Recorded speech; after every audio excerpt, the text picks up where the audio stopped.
जिनके रोम रोम में शिव है वही विष पिया करते हैं। जमाना उन्हीं क्या जलाएगा जो श्रृंगार ही अंगार से करते हैं। नमस्कार दोस्तों, मैं हूं प्रतिभा शर्मा और आप देख रहे हैं आजाद भारत 24 न्यूज। देवभूमि हिमाचल प्रदेश वास्तव में ही ऋषि मुनियों की तपस्वी रही है। महादेव की कहानी भी इसी सत्य को चरितार्थ करती है। भुरेश्वर महादेव मंदिर पहाड़ की चोटी पर स्थित सिरमौर जिले का एक धार्मिक और पर्यटन स्थल है, जहां जाने के बाद पर्यटकों को एक अद्भुत सी शांति का एहसास होता है। महादेव के आशीर्वाद के साथ ही स्थल एक शांतिपूर्ण घाटी का दृश्य प्रस्तुत करता है। भुरेश्वर महादेव मंदिर नाहन सोलन राज्य राजमार्ग पर सराहन के पास स्थित है। कहते हैं कि भगवान शिव और मां पार्वती ने महाभारत का युद्ध यहीं से देखा था। मंदिर की दीवार पर लिखी गई कहानी के मुताबिक द्वापर युग में वागधार पर्वत शिखर पर बैठकर भगवान शिव और मां पार्वती ने कुरुक्षेत्र के मैदान में कौरवों और पांडवों के बीच लड़ा गया महाभारत का युद्ध देखा था। तभी से यहाँ पर स्वयंभू शिवलिंग की उत्पत्ति मानी जाती है। माना जाता है कि स्थान पर दो भाई बहनों की मृत्यु हो गई थी। सौतेली माँ के दुर्व्यवहार से दुखी भाई बहन अल्पायु में ही गाय बैल और भेड़ बकरी चराने के लिए इसी पर्वत शिखर पर आते थे।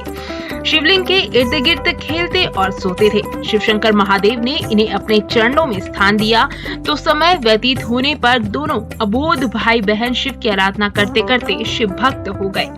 भगवान शंकर ने इन्हें देव शक्ति प्रदान कर अपना गण भाई देवता रूप में और बहन देवी रूप में बना दिया। परंतु आम जनता के लिए ये दोनों उस समय अबोध बालक बालिका बने रहे।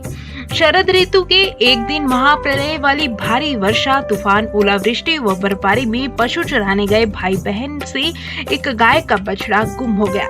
सौतेली माँ ने दोनों बच्चों को उस बछड़े की खोज कर लाने के लिए जंगल में भेज दिया। पर्वत शिखर पर शिवलिंग के पास शीत प्रकोप से व देवयोग के कारण बछड़ा निश्चल हो गया। भाई ने जब ये देखा तो स्वयं वहां रह गया और बहन को घर भेज दिया। दूसरे दिन पिता ने अपने पुत्र और बछड़े की खोज में जंगल में उसी पर्वत शिखर पर जाकर देखा तो नीचे बछड़ा और ऊपर शिवलिंग के पास लड़का निश्चल खड़े थे। देखते ही देखते वो अंतर ध्यान हो गए। सौतेली माँ ने बहन का विवाह काना कडोह जो महाबली था परंतु वास्तव में वो अंधा था, ऐसे व्यक्ति के साथ करने का निश्चय किया, जिसे पिता ने भी स्वीकार कर लिया। काना कडोह बारात लेकर जैसे ही पर्वत शिखर पर आया, बहन की विदाई के समय भाई बहन बहुत प्यार प्रेम से मिले। भाई को छोड़कर बहन ससुराल जाने को तैयार नहीं थी।